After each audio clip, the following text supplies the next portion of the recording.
यह वीडियो आप लोग के डिमांड के आधार पर बनाया जा रहा है, क्योंकि बहुत बच्चों का डिमांड था कि सर पोस्टबार्ड विधि द्वारा या अमोनिया द्वारा नाइट्रिक अम्ल का निर्माण को आप बताइए।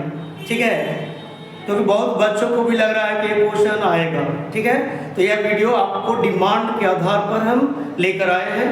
ठीक है, जो कोशिश करेंगे कि आपको इजी लैंग्वेज में समझा सके, ताकि जल्द से जल्द आपको समझ में भी आ जाए और ऐसा याद हो कि ज़्यादा बार रिवीजन करने की ज़रूरत नहीं पड़े। ठीक है, तो मैं इस क्वेश्चन में लेकर आए हैं कि पोस्टबार्ड विधि द्वारा या अमोनिया द्वारा नाइट्रिक अम्ल का निर्माण कैसे किया जाता है। क्योंकि आपको एग्जामिनेशन में आएगा कि पोस्टबार्ड विधि से नाइट्रिक अम्ल के निर्माण को लिखिए, या इसको बदल कर पूछ सकता है कि अमोनिया द्वारा नाइट्रिक अम्ल के निर्माण को लिखिए।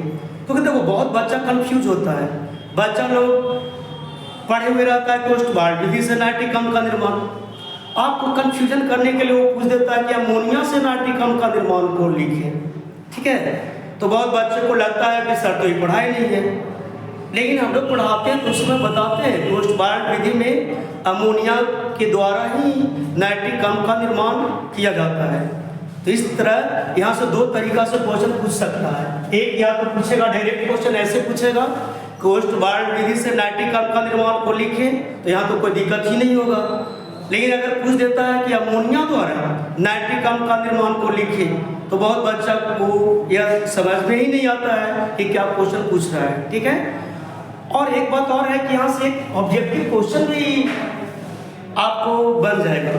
जैसे पूछेगा कि किस विधि से या पोस्टबार्ड विधि से किस यौगिक का निर्माण होता है। पोस्टबार्ड विधि से नाइट्रिक अम्ल का निर्माण किया जाता है, या पूछ सकता है ऐसे भी पूछ सकता है पोस्टबार्ड विधि में किसका उपयोग करके नाइट्रिक अम्ल का निर्माण किया जाता है। तो आप बता सकते हैं पोस्टबार्ड विधि में अमोनिया का उपयोग करके नाइट्रिक अम्ल का निर्माण किया जाता है। ठीक है, तो यहाँ से तो आपको दो ऑब्जेक्टिव भी बन जाएगा।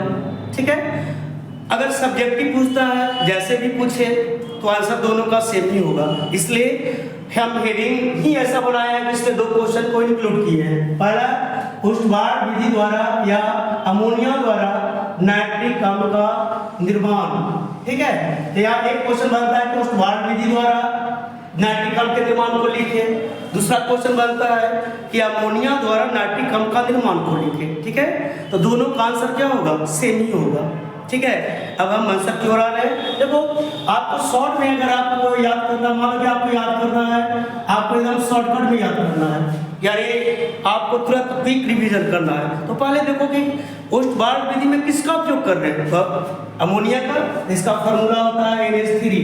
जैसे अमोनिया का फार्मूला देखो होता है NH3। ठीक है, तो समझ गए पोस्टबार्ड विधि में किसका उपयोग किया, अमोनिया का किए। इसका फार्मूला आप याद रखिए। अब क्या बनाने जा रहे हैं उसका फार्मूला तो याद करना पड़ेगा। तो बनाने जा रहे हैं नाइट्रिक अम्ल। तो नाइट्रिक अम्ल का फार्मूला जो होता है वो नाइट्रिक अम्ल का फार्मूला है HNO3। ओके, इतना समझ में आया होगा कि नाइट्रिक अम्ल का जो फार्मूला होता है NH3 होता है, और अमोनिया का फार्मूला नाइट्रिक अम्ल का फार्मूला HNO3 होता है, और अमोनिया का क्या होता है NH3 होता है। ठीक है, अब देखो कि NH3 से हमको बनाना है HNO3, तो इसमें क्या क्या ऐड करना होगा। तो देखो H प्रेजेंट है, यानी H तो अमोनिया में है ही, तो नाइट्रिक अम्ल में भी H है। अमोनिया में N है, तो नाइट्रिक अम्ल में भी N है। यहाँ ऑक्सीजन नहीं है, यहाँ क्या है, ऑक्सीजन है। यानी यहाँ पर देख रहे हैं कि ऑक्सीजन को हमको ऐड करना है। तब बात सवाल उठता है कि कितना ऑक्सीजन को ऐड करेंगे। तो ऑक्सीजन कितना ऐड करेंगे, तो ऑक्सीजन यहाँ 3 है, यानी 3 ऑक्सीजन को आपको ऐड करना होगा, तब अमोनिया से क्या बनेगा, नाइट्रिक अम्ल बनेगा। ठीक है, इतना समझ में आया। फिर से बता रहे हैं, जो आपको नाइट्रिक अम्ल को अगर शॉर्ट में याद करना है तो पहले ऐसे याद करेंगे कि अमोनिया से नाइट्रिक अम्ल का निर्माण होता है। अमोनिया का सूत्र NH3 होता है, नाइट्रिक अम्ल का सूत्र HNO3 होता है। फिर देखेंगे कि क्या क्या कमी है, यानी तो ये देख रहे हैं कि NH3 और HNO3 में अगर हम तुलना कर रहे हैं तो देख रहे हैं कि NH3 में ऑक्सीजन नहीं है और नाइट्रिक अम्ल में क्या है, ऑक्सीजन है। फिर देखें कितना ऑक्सीजन की कमी है, तो देख रहे हैं कि 3 ऑक्सीजन की कमी है, यानी हमको 3 ऑक्सीजन को जोड़ना होगा। तो यहाँ से भी पता चल रहा है कि 3 ऑक्सीजन को जोड़ना होगा तो 3 चरण का उपयोग करना होगा। तो देखो यहाँ पर हम लिखे हैं कि उष्मार विधि में अमोनिया के द्वारा नाइट्रिक अम्ल का निर्माण निम्न चरणों में किया जाता है। तो क्या चरण लिखे हैं, 3 चरण लिखे हैं। देखो A B C, 3 चरण क्यों आया, क्योंकि यहाँ 3 ऑक्सीजन ऐड करना है, तो बारी बारी से ऑक्सीजन को ऐड करना है। तो देखो कैसे ऐड कर रहे हैं, पहले एक ऑक्सीजन को ऐड करेंगे तो NO बनेगा, यानी एक ऑक्सीजन को ऐड किया NO बनेगा, ठीक है, इसका नाम है नाइट्रिक ऑक्साइड। ओके, फिर एक ऑक्सीजन को ऐड करेंगे तो बनेगा NO2। तो देखो पहला चरण हुआ NO बना, दूसरा चरण में क्या बना, NO2 बना।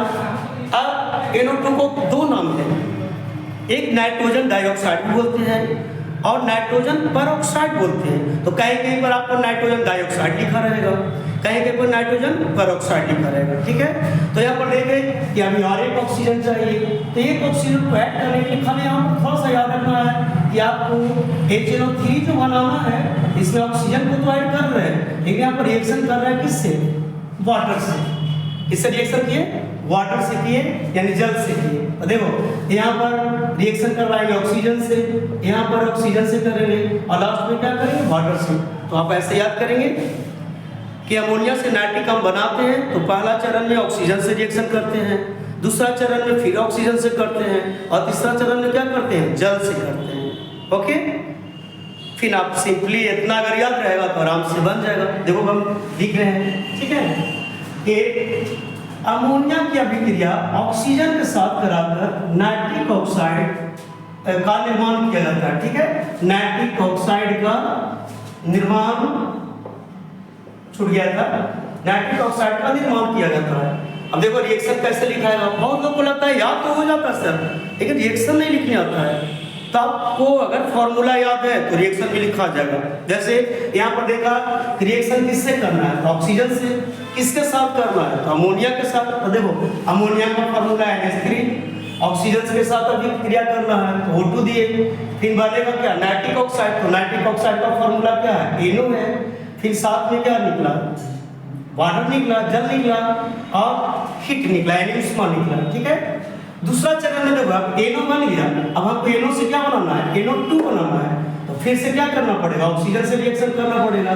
तो देखो दूसरा चरण लिखे हैं कि नाइट्रिक ऑक्साइड की अभिक्रिया ऑक्सीजन के साथ कराकर नाइट्रोजन डाइऑक्साइड का निर्माण किया जाता है। अब यहाँ भी रिएक्शन उसी तरह से लिखेंगे, जैसे नाइट्रिक ऑक्साइड का फॉर्मूला है NO, फिर ऑक्सीजन से अभिक्रिया किए थे तो O2 हो गया, फिर बनाना था क्या, नाइट्रोजन डाइऑक्साइड यानी NO2 बनाना था, तो NO2 लिखे यहाँ पे, ठीक है। उसके बाद लास्ट चरण में क्या करना है कि हमको NO2 से HNO3 बनाना है, तो यहाँ अभिक्रिया किससे करना है, जल के साथ करना है। जैसे देखो तीसरा चरण में कि नाइट्रोजन डाइऑक्साइड का अभिक्रिया जल के साथ कराकर नाइट्रिक अम्ल का निर्माण किया जाता है। अब इसका भी रिएक्शन उसी तरह से लिखा है, जैसे नाइट्रोजन डाइऑक्साइड का फॉर्मूला NO2, अभिक्रिया किससे कराया हो, जल से, तो जल का फॉर्मूला क्या है H2O, फिर क्या बनेगा, तो नाइट्रिक अम्ल, नाइट्रिक अम्ल का फॉर्मूला क्या हो गया HNO3। यहाँ पर एक सेंस यानी ध्यान देने वाला बात है कि पुनः नाइट्रिक ऑक्साइड बन गया, यानी नाइट्रिक ऑक्साइड पुनः बन गया, ठीक है। तो नाइट्रिक ऑक्साइड बन गया तो नाइट्रिक ऑक्साइड फिर से ही रिएक्शन चालू हो जाएगा, यानी नाइट्रिक ऑक्साइड ऑक्सीजन से अभिक्रिया करेगा तो नाइट्रोजन डाइऑक्साइड बना देगा। तो ये प्रोसेस बार बार चलते रहेगा, इसलिए इसको व्यापारिक विधि भी बोलते हैं। तो एग्जाम में ऐसे नहीं पूछ सकता है कि नाइट्रिक अम्ल बनाने का व्यापारिक विधि को लिखे, तो अगर ऐसे पूछ देता है तो भी यही आंसर होगा। क्योंकि व्यापारिक विधि क्यों कहा गया, व्यापारिक विधि इसलिए कहा गया क्योंकि इसमें एक ही बार आपको जो मुख्य जो अमोनिया का जो आपका जल आवश्यकता था एक ही बार यूज किए, फिर तो खुद नाइट्रिक ऑक्साइड बना और नाइट्रिक ऑक्साइड से ऑक्सीजन प्रेजेंट रहेगा ही, बार बार नाइट्रिक अम्ल बनते रहेगा। अब जब इसको स्टॉप करना रहेगा तो स्टॉप करना रहेगा तो फिर हम क्या करेंगे, ऑक्सीजन को यहाँ से हटा लेंगे तो नाइट्रिक अम्ल का बनना क्या हो जाएगा, बंद हो जाएगा, ठीक है। तो फिर से बता रहे हैं कि एट ए ग्लांस इसको कैसे वन शॉट में कैसे इसको आप याद कर सकते हैं। तो ऐसे याद करना है कि ओस्टवार्ड विधि में नाइट्रिक अम्ल का उपयोग कर बनाना है, नाइट्रिक अम्ल बनेगा। तो नाइट्रिक अम्ल किससे बनेगा? तो अमोनिया से बनेगा। ठीक है, अमोनिया का फॉर्मूला क्या है? NH3 है, जैसे यहाँ दिया है। अब NH3 से हमको क्या ऐड करना है? 3 ठो ऑक्सीजन ऐड करना है। तो ये कितना चरण में होगा? 3 चरण में। क्यों? क्योंकि 3 ऑक्सीजन का कमी है इसमें। तो पहला चरण में ऑक्सीजन से अभिक्रिया करेंगे तो N से बन जाएगा NO, दूसरा में बनेगा NO से NO2 और तीसरा में जल से अभिक्रिया करेगा HNO3। यानी ऐसे याद रखना है, N से बनेगा NO, NO से बनेगा NO2, NO2 से बनेगा HNO3। ठीक है, तो इस तरह से आप 1-2 बार वीडियो को अच्छा आराम से देख लीजिएगा और फिर अपने आप जो लिख कर अपने अनुसार जैसे आप लिख सकते हो, जैसे एग्जाम में आपको इजी लिखना पड़ता है लिखना, तो उसके अनुसार आप क्या करिएगा, इसको 1-2 बार अभ्यास करिएगा।